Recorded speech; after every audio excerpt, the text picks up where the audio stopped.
Hello, I'm Dean Martin with Transmission Digest. Welcome to the Transtar Industry Studios here at Babcock's Media.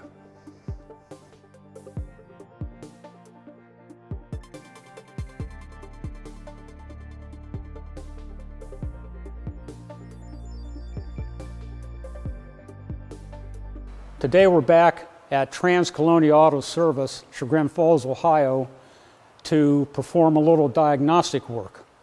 A customer with this 2012 Ford F-150 truck arrived with a complaint of a harsh downshift. It happened overnight. It was not a gradual thing. It hasn't set any diagnostic codes. There's no trouble light. So what we're going to do is test the system to see what's wrong, because it could be a computer-related issue, solenoid, valve in a valve body, or a clutch assembly itself.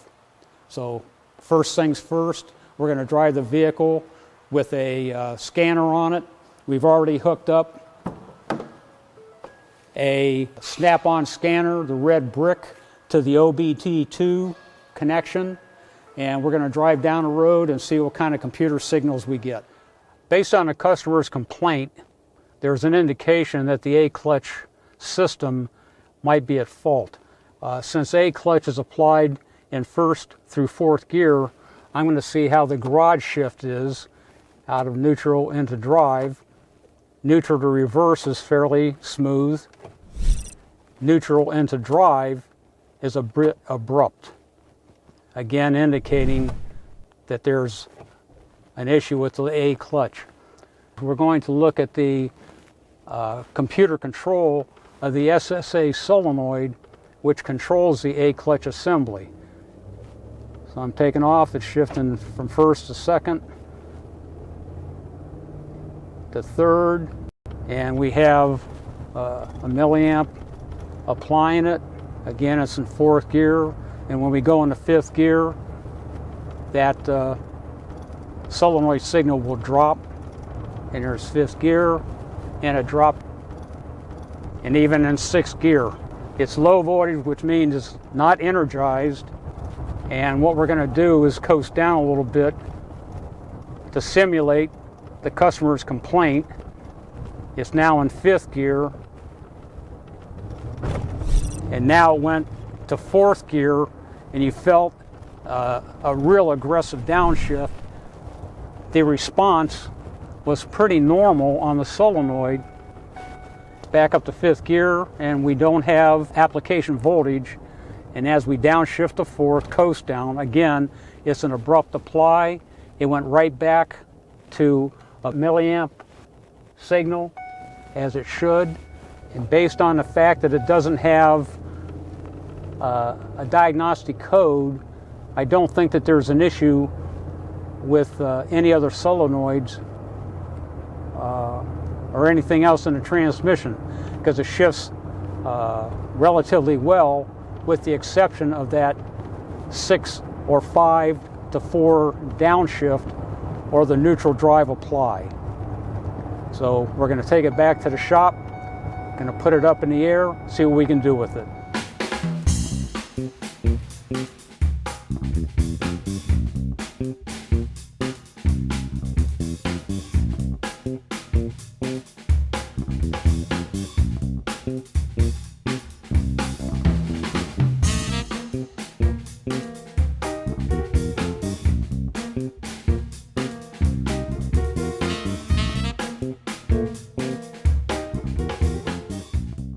Yeah, one thing we wanted to check was contamination in the pan to make sure that there was nothing major with the transmission, but the pan's relatively clean.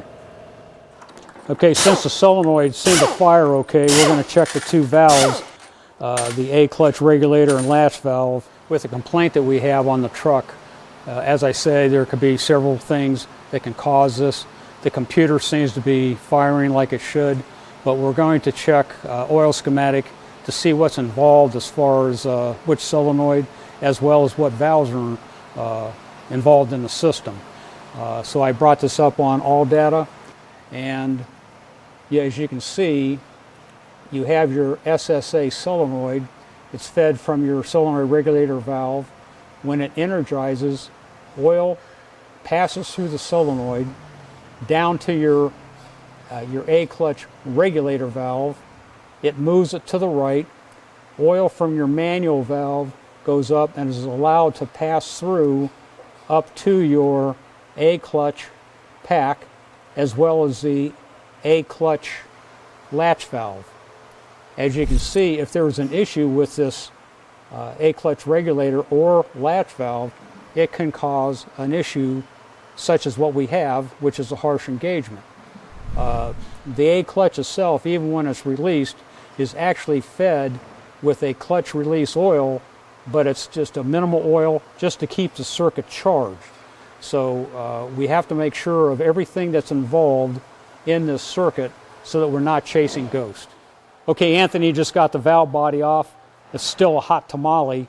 One thing I did want to mention that you can't really see in the video, this electrical connector sleeve has to be pulled off. So before the valve body comes off, this white tab has to be pulled down, which is the release, and then you pull the electrical connector sleeve off. Fortunately, this is a non-Tecum design, which means there's no TCM on the collector plate, so we can take this off. We've already pulled the bolts, and this can just pull up. It's got a couple of lineup pins, which makes it a little difficult, but we're going to take it off. And these are all stab locks where it goes into the solenoids. So we want to be a little careful. They've also had some problems with the input speed sensor. Okay, and this is the collector plate with the stab locks for the solenoid. And the next thing to come off is the hold down bracket for the solenoids. Anthony, you want to take these off? Go ahead and flip it.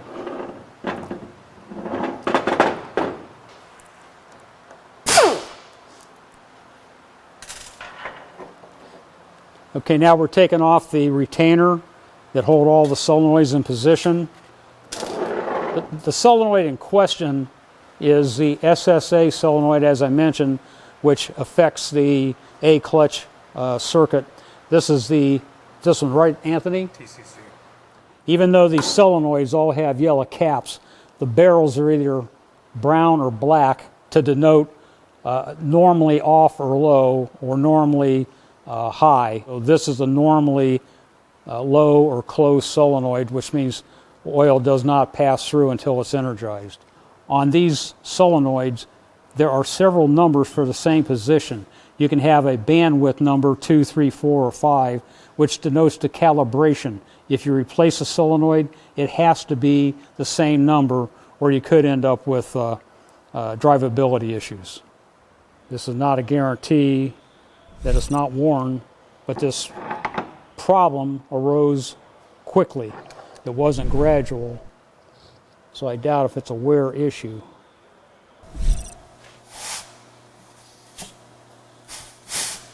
The A-clutch applied good. We didn't hear any leakage, and even if there was, that would indicate a slipping condition. We don't have a blown seal on the clutch pack itself, which normally if we did, there would be a slipping issue. Okay, we're going to try to test this solenoid mechanically. Unfortunately, we don't have a manifold for this, and this is not exactly the way it should be, but we're going to see if we have pulse function. So we're going to hit the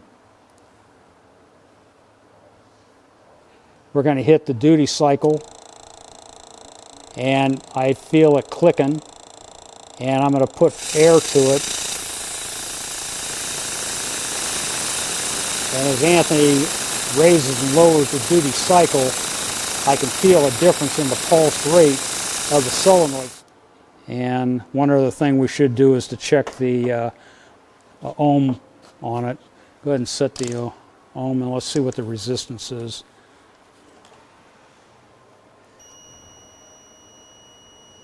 And we're about 5.8 ohms, which is right what it should be for a PWM type solenoid.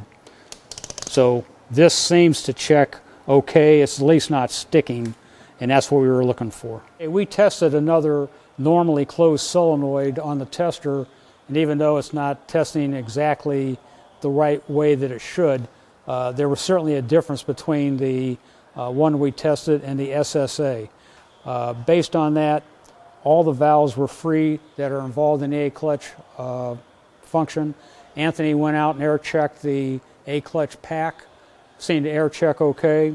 So we're going to try another A solenoid to see if it takes care of the problem because of the way it operated. Okay, we obtained another SSA solenoid. We put it on, stuck it back in the vehicle, and fortunately we went down the road and it did take care of the problem. So even though it's somewhat tested pretty good, it still was the source of the issue. I'm Mike Riley. Thanks for watching. See you next time.